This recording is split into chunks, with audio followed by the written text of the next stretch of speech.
السلام علیکم ورحمۃ اللہ وبرکاتہ۔ قرآن مجید کی سورہ التوبہ کی آیت نمبر 61 سے لے کر 70 تک کا ترجمہ اور مختصر سی تفسیر ہے، سن کر کے آگے شیئر کر دیں۔ اللہ پاک آپ کو جزائے خیر عطا فرمائے۔ نحمدہ ونصلی علی رسول الکریم، اما بعد فاعوذ باللہ من الشیطان الرجیم۔ آیت نمبر 61 سورہ توبہ کے اندر اللہ تعالیٰ ارشاد فرماتے ہیں، وَمِنْهُمُ الَّذِينَ يُؤْذُونَ النَّبِيَّ وَيَقُولُونَ هُوَ أُذُنٌ، اور ان میں سے کچھ وہ ہیں جو نبی صلی اللہ علیہ وسلم کو ایذا یعنی تکلیف دیتے ہیں اور کہتے ہیں وہ تو ایک کان ہے۔ قُلْ أُذُنُ خَيْرٍ لَكُمْ يُؤْمِنُ بِاللَّهِ، کہہ دے کہ تمہارے لیے بھلائی کا کان ہے، اللہ پر یقین رکھتا ہے اور مومنوں کی بات کا یقین کرتا ہے، اور ان کے لیے ایک رحمت ہے جو تم میں سے ایمان لے آئے ہیں، اور جو لوگ اللہ اور اس کے رسول کو تکلیف دیتے ہیں لَهُمْ عَذَابٌ أَلِيمٌ، ان کے لیے دردناک عذاب ہے۔ تو یہاں پر پہلی بات جو اللہ تعالیٰ نے ارشاد فرمائی، مِنْهُمُ الَّذِينَ يُؤْذُونَ النَّبِيَّ، یعنی زمخشری نے فرمایا اذن، اس کا مطلب کان، اور وہ آدمی ہے جو ہر ایک کی بات سن کر اسے سچا سمجھے،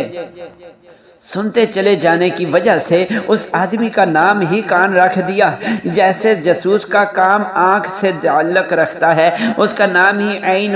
یعنی آنکھ رکھ دیا گیا۔ ان منافقین کا مطلب یہ تھا کہ آپ صلی اللہ علیہ وسلم کان کے کچے ہیں، ہر ایک کی بات سن کر اس پر اعتبار کر لیتے ہیں۔ اس کے لیے دیکھیے یہ آپ صلی اللہ علیہ وسلم پر کتنا تکلیف دہ تبصرہ ہے۔ رسول اللہ صلی اللہ علیہ وسلم کو ایذا دینے والوں کے لیے سورہ احزاب کی 57 نمبر آیت میں اللہ تعالیٰ نے بیان فرمایا ہے، اور دنیا اور آخرت میں اللہ تعالیٰ کی لعنت اور رسوا کن عذاب کا ذکر ہے، اور یہاں ان کے لیے عذاب علیم دردناک عذاب بیان فرمایا ہے۔ دوسری بات، قُلْ هُوَ أُذُنٌ خَيْرٍ لَكُمْ، یعنی ہاں تمہاری بات اس حد تک صحیح ہے کہ محمد صلی اللہ علیہ وسلم ہر ایک کی بات سن لیتے ہیں اور خاموش رہتے ہیں، مگر یہ لازم الزام صحیح نہیں ہے کہ ہر بات سن کر اس پر اعتبار کر لیتے ہیں۔ اعتبار صرف اسی بات کا کرتے ہیں جو سچی اور حقیقی ہوتی ہے، جو پکے مومن بتاتے ہیں۔ جھوٹی بات کو سن تو لیتے ہیں مگر اس پر صبر اور درگزر سے کام لیتے ہیں، یہ چیز تمہارے حق میں خیر بہتر ہے، ورنہ آپ صلی اللہ علیہ وسلم جھوٹی بات سن کر اگر اس پر فوراً مواخذہ کرنے والے ہوتے تو تم اپنے جھوٹے عذروں کی بنا پر یا تو کب کے قتل کر دیے گئے ہوتے یا مدینہ سے نکال دیے گئے ہوتے۔ آگے تیسری بات جو اللہ تعالیٰ نے یہاں پر ارشاد فرمائی، وَرَحْمَةٌ لِّلَّذِينَ آمَنُوا مِنْكُمْ، یہاں ایمان لانے والوں سے مراد وہ لوگ ہیں جو لوگ ایمان کا دعویٰ کرتے ہیں چاہے دل سے یا ایماندار نہ ہوں۔ ایسے لوگوں کے لیے رحمت ہونے کا مطلب یہ ہے کہ آپ صلی اللہ علیہ وسلم ان کے راز کھولتے نہیں بلکہ انہیں اپنی اصلاح کر لینے کا موقع دیتے ہیں۔ فتح القدیر میں یہ تفسیر لکھی ہے۔ آگے 62 نمبر آیت میں اللہ تعالیٰ ارشاد فرماتے ہیں یحلفون باللہ لکم لیرضوکم، تمہارے لیے اللہ تعالیٰ کی قسم کھاتے ہیں تاکہ تمہیں خوش کریں، حالانکہ اللہ تعالیٰ اور اس کا رسول زیادہ حقدار ہے کہ وہ اسے خوش کریں۔ ان کانوا مؤمنین، اگر وہ مومن ہے۔ تو یہاں پر اللہ تعالیٰ نے جو ارشاد فرمایا، منافقین جب اللہ کے مجلسوں میں بیٹھتے یا اکیلے کہیں ہوتے تو مسلمانوں اور رسول اللہ صلی اللہ علیہ وسلم پر پھبتیاں کستے، مسلمانوں کو یا نبی صلی اللہ علیہ وسلم کو اگر کبھی ان کی اطلاع ہو جاتی تو وہ قسمیں کھا کھا کر مسلمانوں کو راضی کرنے کی کوشش کرتے اور اللہ تعالیٰ اور اس کے رسول صلی اللہ علیہ وسلم کی پرواہ نہ کرتے۔ اس آیت میں منافقین کی اس حرکت کا ذکر کیا گیا ہے۔ آگے 63 نمبر آیت میں اللہ تعالیٰ ارشاد فرماتے ہیں، أَلَمْ يَعْلَمُوا أَنَّهُ مَنْ يُحَادِدِ اللَّهَ وَرَسُولَهُ، کیا انہوں نے نہیں جانا کہ بے شک حقیقت یہ ہے کہ جو کوئی اللہ اور اس کے رسول کا مقابلہ کرے تو بے شک اس کے لیے جہنم کی آگ ہے، اس میں ہمیشہ رہنے والا ہے۔ یہی بات بڑی رسوائی والی ہے۔ تو یہاں پر یحادد اللہ، یہ حد ان کی سے مشتق ہے جس کا معنی جانب ہے، یعنی باب مفعلہ عموماً مقابلے کے لیے آتا ہے، یعنی اللہ تعالیٰ اور اس کے رسول ایک جانب ہوں اور یہ اس کے مقابلے میں دوسری جانب ہوں۔ آگے سوال کے طور پر ان کا انجام ذکر فرمایا، کیا انہیں یہ معلوم ہی نہیں؟ تو آگے سوال کا مقصد پوچھنا نہیں بلکہ بتانا ہے کہ یہ بات اتنی واضح ہے کہ ہر کوئی جانتا ہے کہ اللہ تعالیٰ اور اس کے پیغمبر صلی اللہ علیہ وسلم کے مقابلے کا نتیجہ کیا ہوتا ہے۔ آگے 64 نمبر آیت میں اللہ تعالیٰ ارشاد فرماتے ہیں، يحذر المنافقون أن تنزل عليهم سورة تنبئهم بما في قلوبهم، منافق ڈرتے ہیں کہ ان پر کوئی ایسی صورت اتاری جائے جو انہیں وہ باتیں بتا دے جو ان کے دلوں میں ہیں، کہہ دے کہ تم مذاق اڑاؤ، بے شک اللہ تعالیٰ ان باتوں کو نکال ظاہر کرنے والا ہے جن سے تم ڈرتے ہو۔ تو یہاں پر اب منافقین کی مزید کمینی حرکتوں کا ذکر ہو رہا ہے اور کافی آگے تک چلا جاتا ہے۔ اس بنا پر اس صورت کو الفاضحہ بھی کہتے ہیں، سورہ توبہ کو، یعنی منافقوں کے راز کھولنے والی اور ان کو رسوا کرنے والی۔ منافقین بظاہر ایمان کے باوجود دل میں رسول اللہ صلی اللہ علیہ وسلم سے کفر رکھتے تھے۔ ان میں سے بعض رسول اللہ صلی اللہ علیہ وسلم کو سچا سمجھنے کے باوجود ضد تحسب کی وجہ سے دل میں آپ صلی اللہ علیہ وسلم سے کفر رکھتے تھے، کچھ شک میں مبتلا تھے، اس لیے ایمان سے خالی تھے، اور جو بالکل دل سے آپ صلی اللہ علیہ وسلم کو جھوٹا سمجھتے تھے وہ بھی کئی دفعہ مشاہدہ کر چکے تھے کہ جو ہی وہ ایسی حرکت، کوئی بات یا حرکت کرتے تو اللہ تعالیٰ وحی کے ذریعے سے رسول اللہ صلی اللہ علیہ وسلم کو آگاہ کر دیتے، اور اس لیے وہ اپنے دلی کفر کی وجہ سے کبھی کبھی آپس میں اپنے دلی بغض کا اظہار کر لیتے، مگر ساتھ ہی خوفزدہ رہتے کہ کوئی صورت اترے گی جو ان کے رازوں اور دلی کیفیت کے ان کے سامنے اور مسلمانوں کے سامنے کھول کر رکھ دے گی۔ تنبئہم، اس میں ہم جو ضمیر ہے اس کی ضمیر منافقوں کی طرف بھی جا سکتی ہے اور مومنوں کی طرف بھی۔ اللہ تعالیٰ نے فرمایا تم مذاق اڑا لو، تم جس بات کے ظاہر ہونے سے ڈر رہے ہو اللہ تعالیٰ یقیناً اسے سب کے سامنے لے آنے والا ہے۔ آگے اللہ تعالیٰ ارشاد فرماتے ہیں 65 نمبر آیت میں، وَلَئِن سَأَلْتَهُمْ لَيَقُولُنَّ إِنَّمَا كُنَّا نَخُوضُ وَنَلْعَبُ، اور بلا شبہ اگر تم ان سے پوچھے تو ضرور ہی کہیں گے ہم تو صرف شغل کی بات کر رہے تھے اور دل لگی کر رہے تھے۔ کہہ دے اے نبی کہ کیا تم اللہ اور اس کی آیات اور اس کے رسول ہی کے ساتھ مذاق کر رہے تھے؟ تو یہاں پر وَلَئِن سَأَلْتَهُمْ لَيَقُولُنَّ، منافق آپس میں گپیں لگاتے ہوئے اللہ تعالیٰ اور اس کے رسول اور آیات الہی کا مذاق اڑاتے، اور رسول اللہ صلی اللہ علیہ وسلم کو کسی ذریعے سے یا وحی الہی سے اطلاع ہوتی اور آپ صلی اللہ علیہ وسلم پوچھتے کہ وہ کہتے تو ہم تو یوں ہی راستہ کاٹنے کے لیے شغل کی باتیں اور دل لگی کی باتیں کر رہے تھے۔ فرمایا ان سے کہیے کہ تمہارے آپس کے شغل اور دل لگی کی جو باتیں ہیں اللہ اور اس کے رسول صلی اللہ علیہ وسلم اور اس کی آیات کے ساتھ مذاق سے کیا تعلق ہے، اور کیا دل لگی کے لیے تمہیں یہی ملے ہیں؟ وہ لوگ بار بار معذرت کرتے مگر رسول اللہ صلی اللہ علیہ وسلم یہی بات بیان فرماتے۔ آگے 64 نمبر آیت میں اللہ تعالیٰ ارشاد فرماتے ہیں، لا تعتذروا قد کفرتم بعد ایمانکم، بہانے مت بناؤ، بے شک تم نے اپنے ایمان کے بعد کفر کیا ہے۔ اگر ہم تم میں سے ایک گروہ کو معاف کر دیں تو ایک گروہ کو عذاب دیں گے، اس وجہ کہ یقیناً وہ مجرم تھے، بِأَنَّهُمْ كَانُوا مُجْرِمِينَ، یعنی پہلی بات لا تعتذروا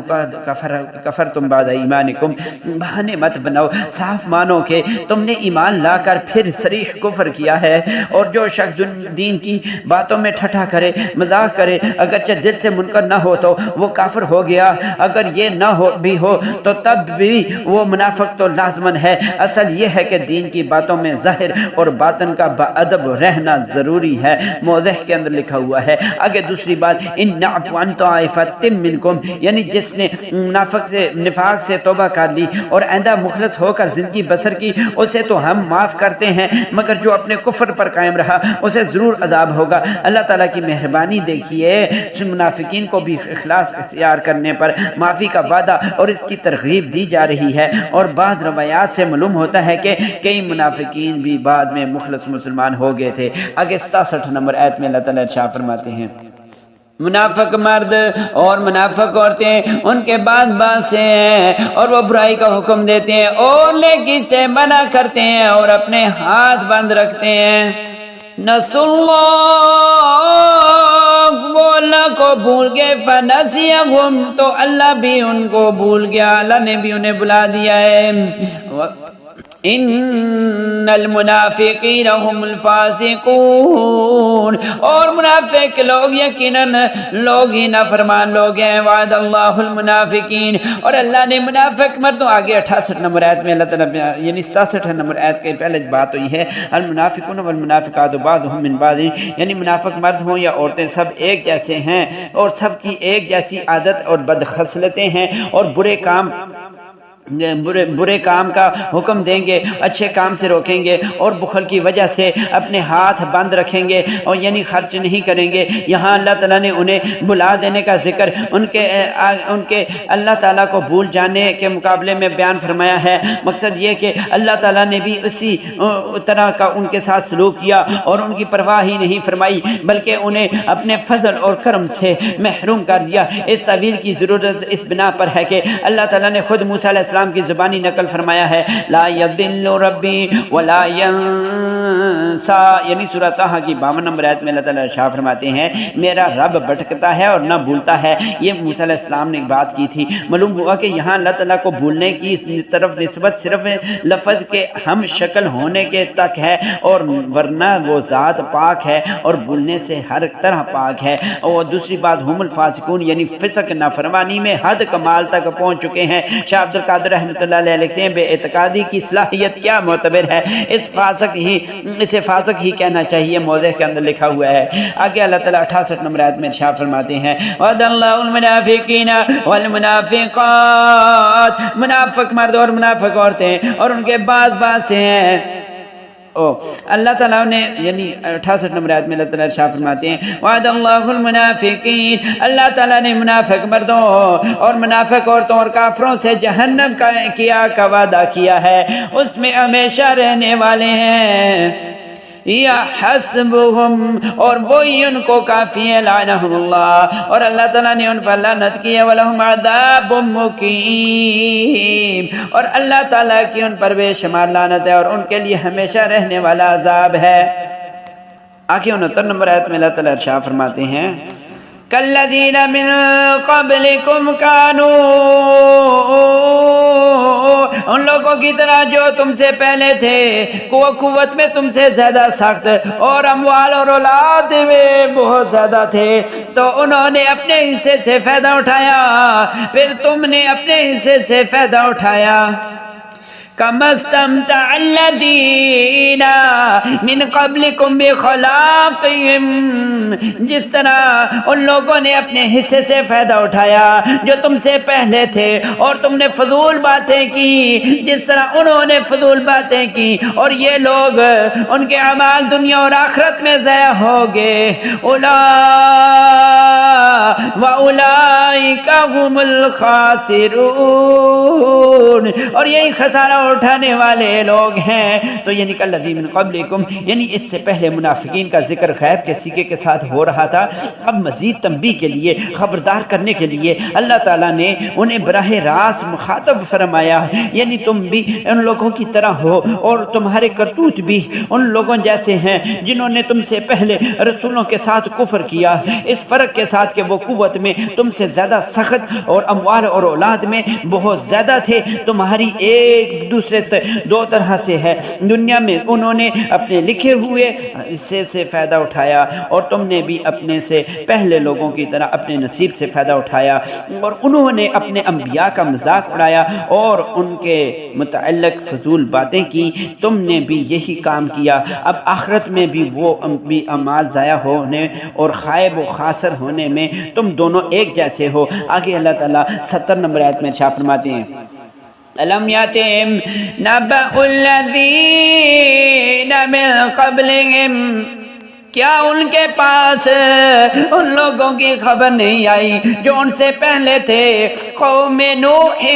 وعاد وثمود وقوم ابراہیم واصحاب مدین والمؤتفکات، نوح علیہ السلام کی قوم اور عاد اور ثمود اور ابراہیم علیہ السلام کی قوم اور مدین والے اور الٹی ہوئی بستیوں والے، ان کے پاس ان کے رسول واضح دلیلیں لے کر آئے تھے، یعنی اتتہم رسولہم بالبینات فما کان اللہ لیظلمہم، اور اللہ تعالیٰ ایسا نہیں تھے اللہ تعالیٰ کے ان پر ظلم کرتے، اور لیکن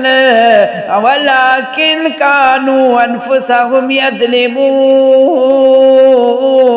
اور لیکن وہ خود ہی اپنی جانوں پر ظلم کیا کرتے تھے۔ تو یہاں پر والمؤتفقات اتفق یأتفق باب افتعال سے اسم فاعل ہے، الٹنے والیاں یعنی بستیاں،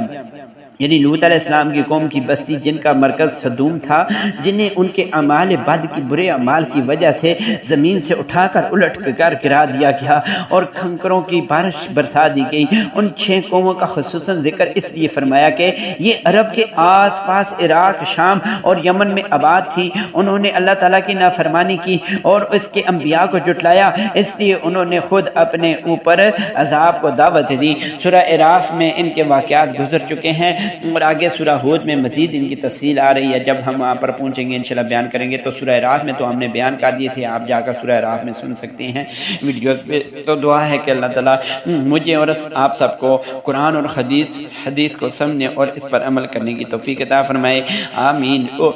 اس کو سن کر کے آپ آگے شیئر کر دیا کریں فیس بک، واٹس ایپ گروپوں پر، اور ہمارا جو یوٹیوب کا چینل ہے اس کو سبسکرائب کر لیں اور بیل آئیکن کا بٹن دبا دیں تاکہ آپ کو بر وقت ہماری نیو ویڈیو ترجمہ تفسیر کی ملتی رہا کریں، اور ہمارا جو ٹک ٹاک کا اکاؤنٹ ہے اس کو آپ